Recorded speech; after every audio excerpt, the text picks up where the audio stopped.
শুনেছেন হাদিসটা?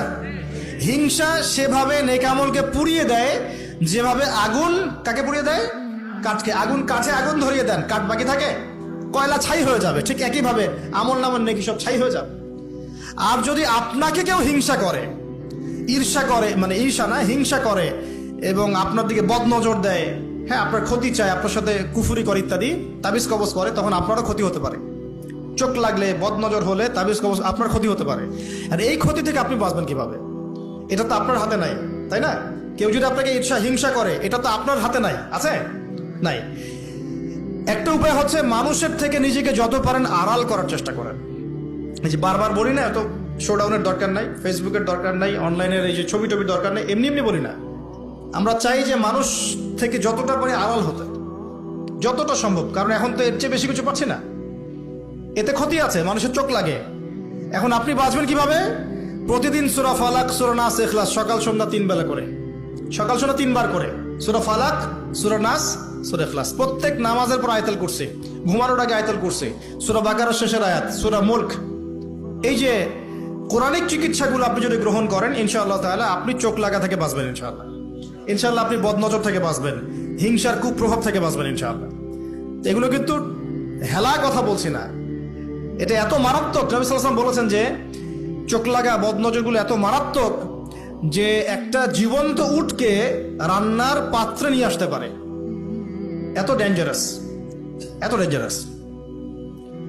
তো হিংসা করবেনও না, হিংসার শিকারও যেন না হন। এই জন্য সূরা ফালাককে বেশি বেশি তিলাওয়াত করবেন। কুল আউযু বিরাব্বিল ফালাক মিন শাররি মা খালাক ওয়া মিন শাররি গাসিকিন ইযা ওয়াকাব ওয়া মিন শাররিন নাফাসাতি ফিল উকাদ ওয়া মিন শাররি হাসিদিন ইযা হাসাদ। আমি হিংসুকের হিংসা থেকে আল্লাহ তোমার আশ্রয় চাচ্ছি যখন সে হিংসা করে। পারবেন ইনশাআল্লাহ? আর কি করা যাবে না? আল্লাহর নূর মারিফত পেতে হলে অহংকার করা যাবে না। কি যাবে না? আল্লাহ পাক সব পছন্দ করলে অহংকার পছন্দ করবেন না। আল্লাহ পাক অহংকার পছন্দ করবেন। আল্লাহ পাক অনেক পাপ মাফ করে দিতে পারেন, অহংকার আল্লাহ পাক খুব কঠিন ভাবে ধরেন। আল্লাহ পাক খুব কঠিন ভাবে অহংকারীকে আল্লাহ পাক কখনোই পৃথিবীতে টিকতে দেন নাই। অহংকার আল্লাহ পাকের চাদর, এটা ধরে কেউ টান দিতে পারে না। তো মনের মধ্যে যদি অহংকার থাকে, কোশ্চিন কালেও, ডিগ্রি সার্টিফিকেট অর্জন করেও আল্লাহর নূর পাওয়া যাবে। আপনি খিদির হতে পারবেন না, সিচুয়েশন বুঝতেও পারবেন না, সলিউশনও বের করতে পারবেন না। একজন সত্তার কথা বলে দেই, আমি আলোচনা গুটিয়ে নিচ্ছি আস্তে আস্তে ইনশাল্লাহ। একজন সত্তার কথা বলি, ইবলিস নাম আছে, মনে আছে? ইবলিস, সে কি আল্লাহর একজন আবেদ ছিল না? ইবাদত করে নাই, তার জ্ঞান ছিল না? প্রচন্ড জ্ঞানী ছিল, আল্লাহ পাকের প্রচুর ইবাদত করেছে। কেন জাহান্নামী হল? কি কারণে জাহান্নামী হল? দেখেন, সে আল্লাহ পাকের আদেশকে লঙ্ঘন করেছে, সেজদা করে নাই, এই তো। আদম আলাইহিস সালামও তো গাছের কাছে চলে গিয়েছেন, তাহলে আদম আলাইহিস সালামও তো গাছের কাছে গিয়েছেন, আল্লাহ পাকের হুকুমটা লঙ্ঘন হয়ে গেল না? ইবলিসও তো লঙ্ঘন করেছে, তাহলে উভয়ের মাঝে কি পার্থক্য? পার্থক্যটা হচ্ছে আদম আলাইহিস সালাম ভুল করে তওবা করে ফিরে এসেছেন, অহংকার করেন নাই, করেছেন? পক্ষান্তরে ইবলিস ভুল করেও তার উপর অটল থেকেছে। সে বলেছে খলাকতানি মিন নার ওয়া খলাকতাহু মিন তিন। আল্লাহ, আপনি যে আমাকে বলছেন আদমকে সিজদা করতে, আপনি ভুল, আমি সঠিক। নাউযুবিল্লাহ। এই যে আবা ওয়াস্তাকবার, সে উদ্ধত হলো এবং অহংকার প্রদর্শন করলো, এই একটা কারণেই আল্লাহ পাক কি করেছেন? তাকে চিরস্থায়ী জাহান্নামে দিয়েছেন। কথা কি বুঝতে পারছেন? অতএব অহংকার থাকলে আল্লাহর নূর পাওয়া যাবে না। ইবলিসের ইবাদত ছিল, টিকতে পারে নাই। ওর কিন্তু ইলম ছিল, টিকতে পারে নাই। আল্লাহ বোঝার তৌফিক দান করলেন। আর অহংকার মানে এই নয় যে আপনি ভালো জামা পরেছেন, ভালো একটা সুন্দর বাড়ি করেছেন, আপনার জুতাটা সুন্দর, আপনার মানে কিছু জমি জমা আছে, হ্যাঁ, আপনার চলাফেরা, আপনি শৌখিনতা পছন্দ করেন, এটার নাম অহংকার নয়। অহংকার কি? অহংকার হচ্ছে মাতারুল হাক্কি ওয়া গামতুন নাস, সত্য যেটা আল্লাহর পক্ষ থেকে, সত্য বিধানটাকে অস্বীকার করা এবং মানুষকে তুচ্ছ তাচ্ছিল্য করা, এই হলো অহংকার। মনে থাকবে? অহংকার কি? সত্যকে প্রত্যাখ্যান করা এবং মানুষকে কি করা? তুচ্ছ তাচ্ছিল্য করা। একজন মুমিন ভাইয়ের খারাপ হওয়ার জন্য এতটুকু যথেষ্ট যে সে আরেকজন মুমিন ভাইকে তুচ্ছ তাচ্ছিল্য করছে। এখন এই সোশ্যাল মিডিয়াতে এটা হয় না? সোশ্যাল মিডিয়া মানেই হচ্ছে যাকে পাও ধুয়ে দাও একদম, মানে এর মধ্য দিয়ে দিনের কি যে খেদমত করতেছে আল্লাহ ভালো জানে। অথচ আপনি তারে বসায় দেন এসব চেয়ারে, দেখেন কয়টা লাইন বলতে পারে এখানে বসে, দুটা হাদিস মুখস্থ করতে দেন, 40টা আয়াত মুখস্থ করতে দেন, দিনের জন্য একটা বই লিখতে দেন, মানে এখন দেখবেন এমন একটা যুগ চলছে, যারা কাজ করে ওরা বেশি সমালোচনার শিকার হয়, যে কাজ করে না ওর কোনো সমালোচনাই নাই। অন্তরটা পবিত্র হবে ইনশাআল্লাহ আজ্জা ওয়া জাল। হিংসা করা যাবে না, আল্লাহ নূর পেতে হলে অহংকার করা যাবে না। 3 নম্বর একটা জিনিস বলে দেয়, কি করা যাবে না? কাউকে অপবাদ দেওয়া যাবে না।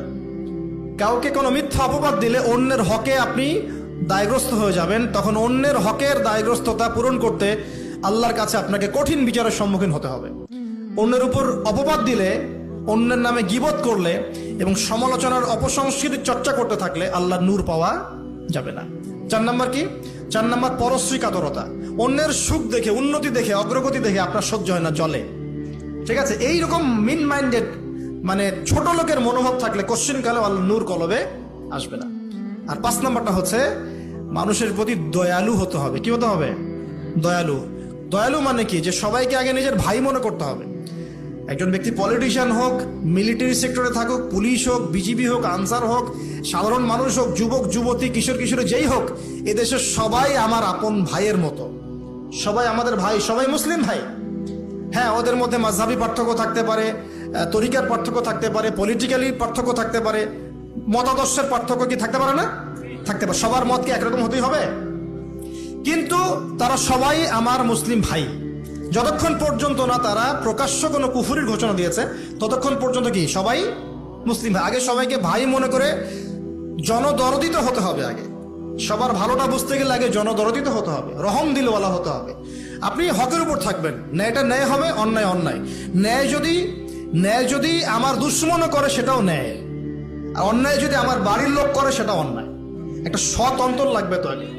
এই রহম দিলওয়ালা না হতে পারলে খিদির হওয়া যাবে না। কারণ আল্লাহ পাক খিদির সম্পর্কে বলেছেন যে আমি খিদির আলাইহিস সালামকে আমার পক্ষ থেকে রহমত দিয়েছিলাম, দয়া দিয়েছিলাম। সুবহানাল্লাহ।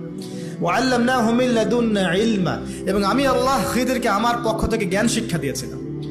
তো এই কয়েকটা বিষয় করা যাবে, আর কিছু কিছু বিষয় করা যাবে না। এগুলো যদি মেনে চলতে পারি ইনশাআল্লাহ আমাদের কলবের মধ্যে আল্লাহর পক্ষ থেকে আল্লাহর নূর আসবে।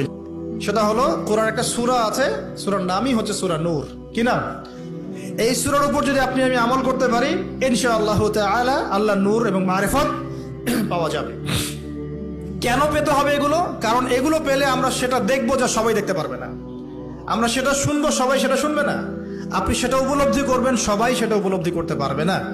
বাহ্যিকভাবে সবাই একটা কিছু বুঝবে, কিন্তু আপনি রিয়েলিটি বুঝতে পারবেন যে আসলে বাস্তবটা কি হচ্ছে। এবং বাস্তবতা বুঝতে পারলে পরেই আমরা ইনশাআল্লাহ তাআলা ওই ফিতনাগুলো চিহ্নিত করতে পারবো, সেখান থেকে বাঁচার পথ খুঁজতে পারবো।